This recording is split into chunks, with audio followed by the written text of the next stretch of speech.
Hi guys, okay.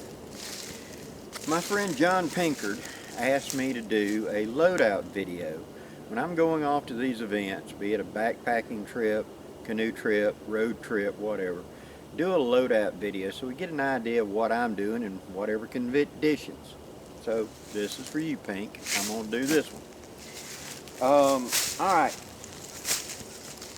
I'm going to Georgia Bushcraft, which is near Athens, Georgia, kind of high up in Georgia.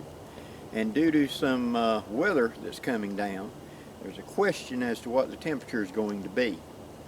Now, usually this type of temperature, like down in the 20s or 30s, we'd get in February down here in my part of the South. But now we're getting it in November. This is a winter much like I had when I was a small boy.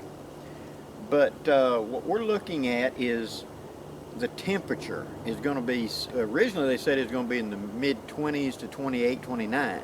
Now they've revised it here I'm 48 hours out, and they're now saying it's somewhere like mid-30s. So always plan 10 degrees cooler than the actual temperature you're going to face. So if I'm going to be facing 35, I'm going to plan on 25. That way I've got a comfort margin there. See, don't run knife edge, because if something does happen and it goes much cooler than expected, you're stuck. You can't do it. Now you got to completely reconfigure to something else. So I want to be comfortable at that condition. So it goes without question that I'm going to be carrying proper clothing, right? I'll have long handles, and I'll have proper outdoor clothing to layer up or down depending. During the day when it's in the 60s, I'll be able to wear just the lower layers, lightweight. As the evening progresses, I will add layers until I'm at the comfort zone. I should be comfortable sitting out or be able to walk, out to the outhouse or something back with the clothing I'm wearing, not just, you're not wearing enough clothes. There is no bad weather, just incorrect clothing. So I will add my clothing. This clothing is also chosen with the mindset of sleeping in a hammock while wearing that clothing. See? So something great big and bulky may be great for walking around in, but is not worth anything in the hammock.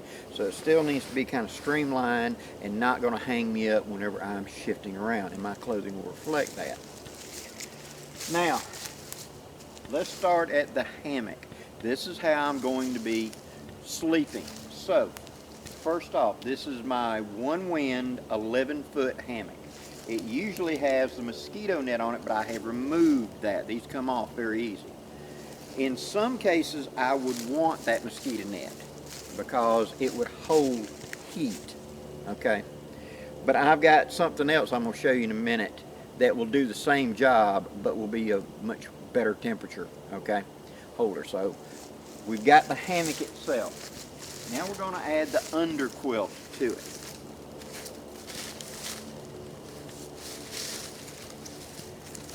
This is a one wind 3/4 underquilt set.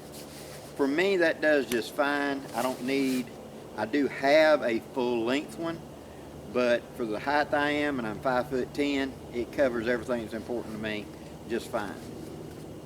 Now there are two clips that hold up the suspension lines on it.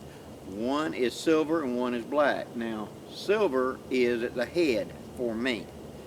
Silver hair, silver hook, that's where I've configured it up. So looking at this, which way am I going to have it? I have rigged up a loop on this end where the whoopee ridge line has been adjusted to fit me, and now that this is my hammock and it's adjusted to me, I've locked it off, and that left me a pretty good bit of extra material. I created a loop up here. This identifies this is the head of the hammock to me. And it also lets me know that I've got something here I can hook a sidearm to or whatever. When I'm camping in backwoods and stuff like that, that's where I hang the sidearm, is right above my head, so I can get a hold of it if a bear shows up, or a big wild boar in the middle of the night, or an alligator sniffing my butt. I've got something handy. So I'm going to now take and hook this to that line. Now, there are two lines, and I go between them with that connector. Pull it out.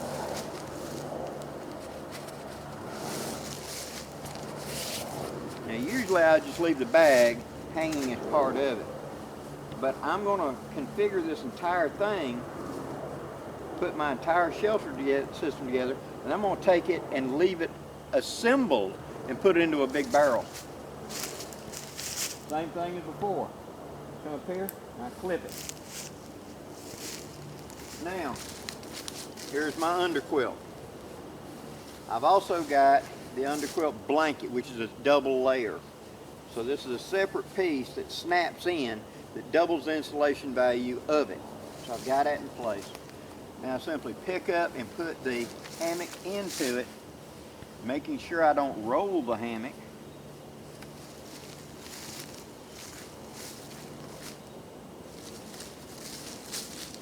Okay, that is already configured to fit my body when I get up into it and fit with me. All right. Now, in this configuration, when I get into it, this underquilt is going to cup around me. It's a sleeping bag on the outside. For those that don't understand hammocks, let me explain a little bit. Whenever you get into a hammock, anything you put underneath you is compressed between you and the material. Okay? So it's just like laying on a hard floor. So if you've got a big old lofty jacket on, when I lay down on it, it smashes it down flat and I lose most of that value. Okay? And since I'm suspended up here in the air, my body heat, which is close to 100 degrees, heat rises no matter what you do. So that's going to cause an updraft. So cool air is going to be coming from below me, flowing around me and going up. I'm constantly cooling. So I need to trap that heat somehow. What the underquilt does is act like that on the other side. So as my body heat heats the material and it passes through this material where it would be whisked away by the environment, this captures it and holds it up against me. It makes that heat have to fight, those BTUs have to fight to get away from me. So I'm keeping that heat. Well, one step further to kind of hold that heat a little bit better is this. And this is something that they came up with not long ago, and it's an underquilt rain cover. Okay? And when they said this was a rain cover, I instantly thought of cold weather. Because this fluffy material that acts like down, and it has a water repellent outer skin on it, but there's still going to be some air transfer. It's got to breathe, right? What this is basically a raincoat for an underquilt, and it's to keep the rain from splashing up underneath you. In certain conditions this would be great, but what I'm going to use it for now is this means that's another layer that's going to hold heat, because now the air isn't moving very fast, and it's small, light. This thing don't weigh probably 4 or 5 ounces. And it's just going to clip onto the outside.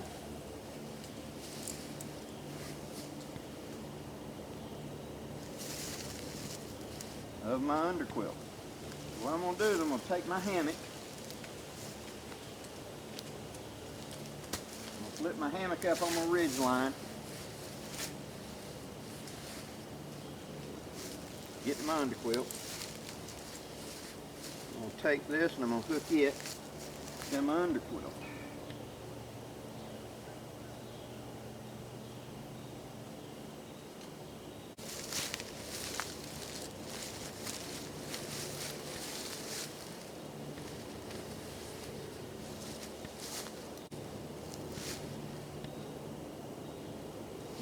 Now, opening it up and bringing my hammock back in.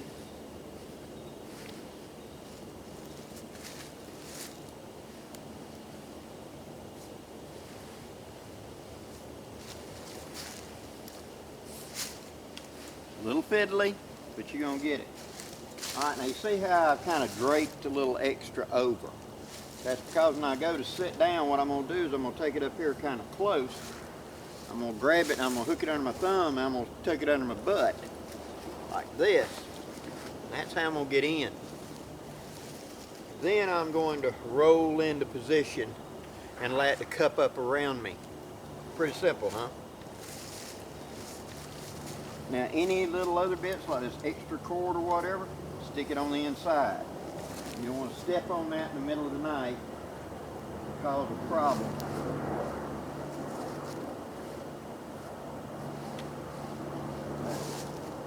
Alright. Now I'm also going to be carrying, but I'm not going to put it on at this time. This is if I need it. And this is the same type of material. It's a waterproof, almost like it is a silk nylon poncho-like material. But what it is, it's a complete cover that goes over that whole hammock. And then on one end, your head end, there are two mesh openings for air. And what this is for extremely cold conditions. You put it, you remember how the mosquito net goes over one of the hammocks?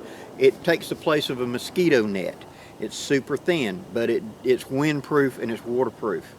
And in the bottom of it, there's a shock cord like this you pull up.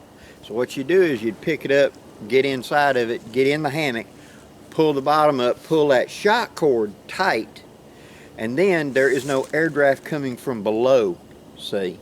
Because like I said, when I'm laying there in it, I'm generating 100 degrees. And that heat is coming up. And as it's doing so, it's drafting, it's pulling cold air in behind me. It's the reason you always feel cold right through the center of your back. Well, you don't this way because I'm trapping that air. And if I take this and I cinch it off, that draft coming up, it's stopped. The air coming in at the bottom's got to kind of slow down and fight. And since it's got the air mesh holes up here at the head, my breath and air goes in and out, and my condensation is at a minimum because it's going out of that mesh. I'm still underneath my tarp, but it acts like in the old teepee days, it was called an ozone. And it was an area inside of a teepee over the bed that was like another little roof, another little walls, to help trap the heat of the fire in those smallest area possible to keep the temperature up and the wood pile down in extreme cold conditions inside of a teepee on the Great Plains. Well, this is kind of like an ozone for a hammock.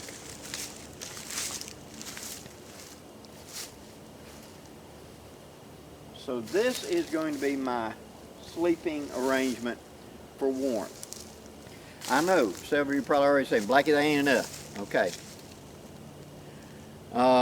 2 years ago, maybe 3 years ago now, I went to Ohio to Dan Lutz's in November 17th, as I remember correctly, or something like that. And the temperature was 17 degrees that night. I rode that hammock with the underquilts without the rain covering and my good sleeping bag over the top. And I took that down to 17 degrees and I was okay.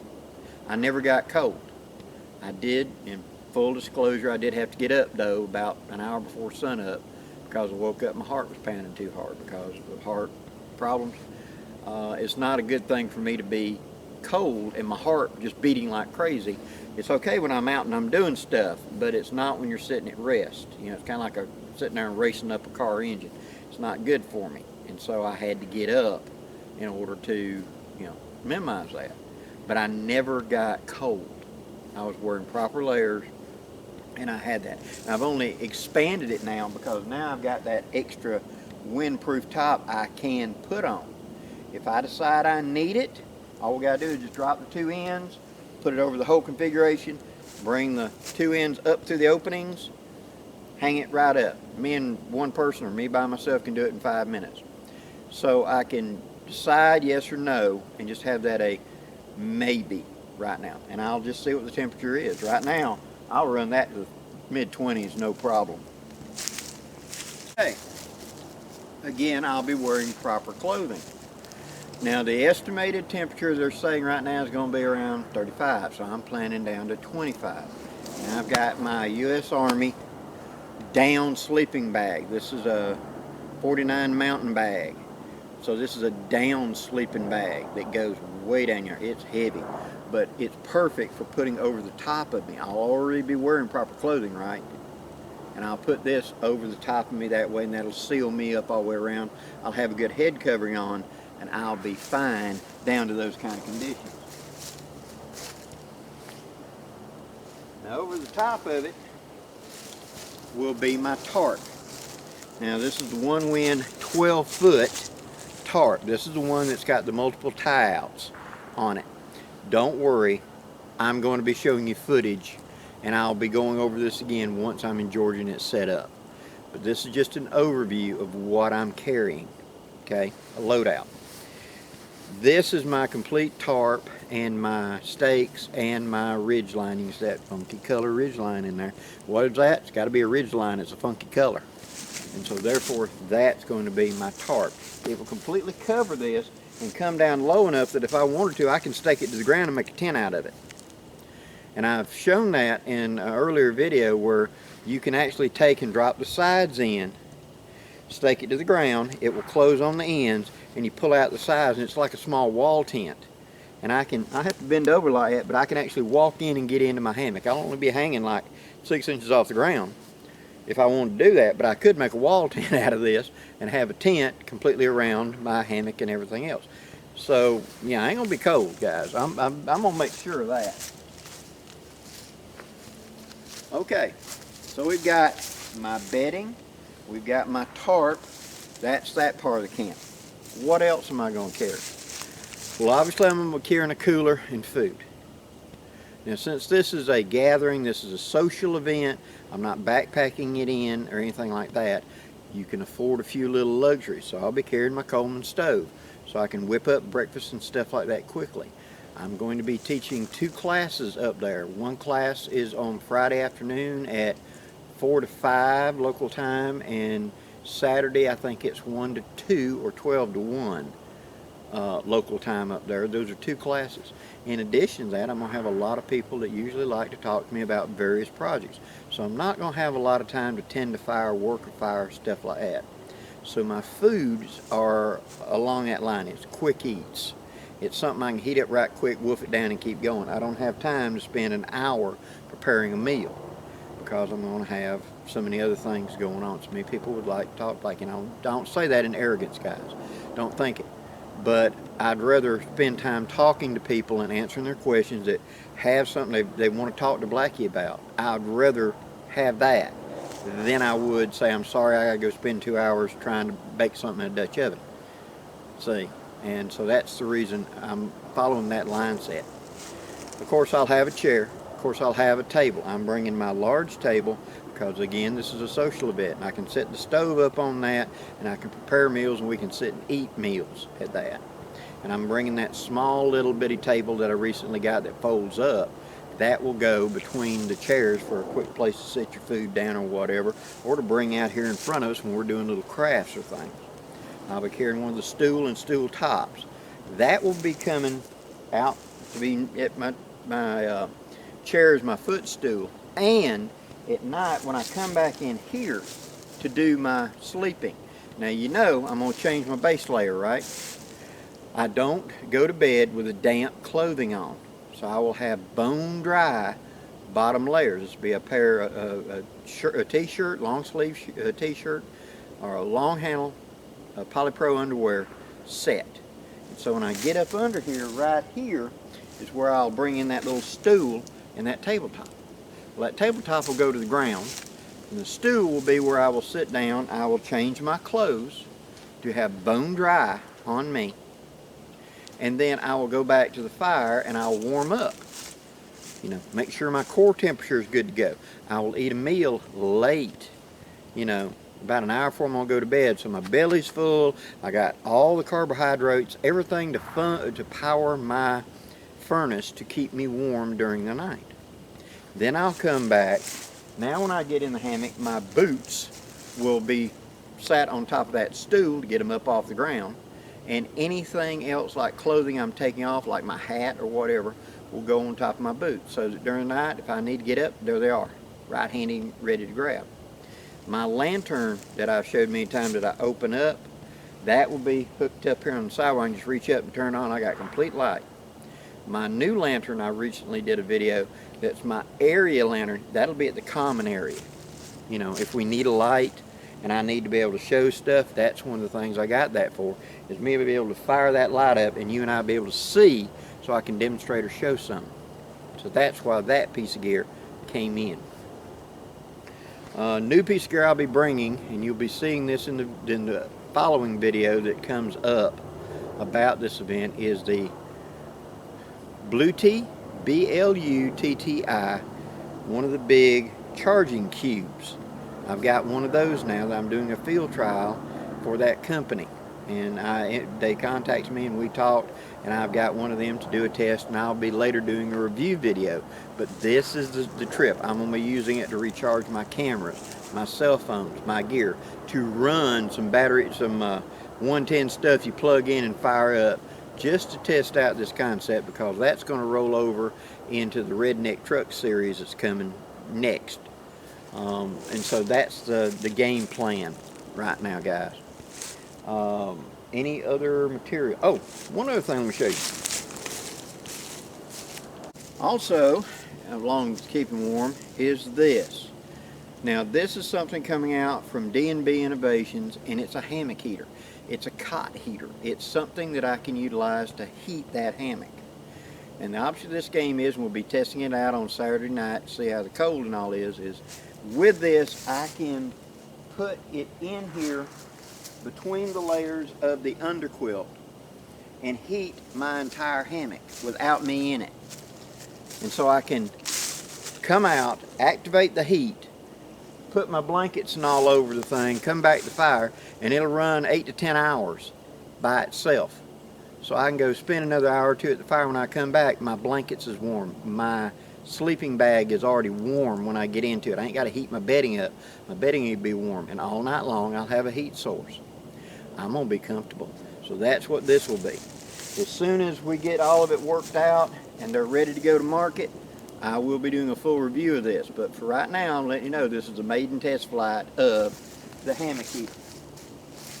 Okay, guys, that's the basic idea of it. Of course, I'll be taking my haversack. I will have a few haversacks for sale up there. Several people have asked me. Yeah, I'll bring a couple.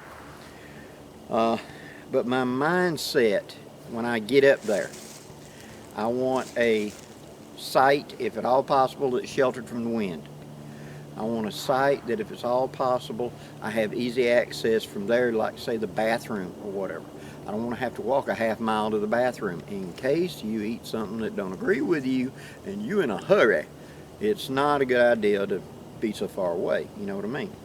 So where's the wood, where's the water, where's the hooter at, where's the location I want? No widow makers. Look at the lay of the land. We're not expecting rain, but just in case, I don't want to be anything that's going to become boggy or swampy underneath my hammock should we get rain, etc. I will pick my site, get myself set up, get configured, and be rocking and rolling. I hope to see y'all there. I hope that a lot of you are going to be at the Georgia Bushcraft Gathering. I'm looking forward to seeing you. And I hope this does justice to what John Pinkard wanted to know. What am I carrying? Yeah, I could go through every little detail, but you already know I'm going to be carrying a plate, a fork, a cup. You know, I'll have my haversack. When I'm doing other events or other things, like now it's cooled off in the fall, very shortly I'll be doing the Ground Pounder series, and that I will lay out everything, and we'll talk about what I'm toting down to what's my fire kit, what's my this, what's my that, and all of it. But right now, the thing that's a little different from my usual thing is how I'm configuring for cold weather in my hammock. Hope this gives you some ideas, guys. Please leave any questions or comments below, and thank you very much for supporting my channel. Do me a favor and hit the like, share, and subscribe button before you go. And until next time, I'm Blackie wishing you safe journeys. Have a great day, guys.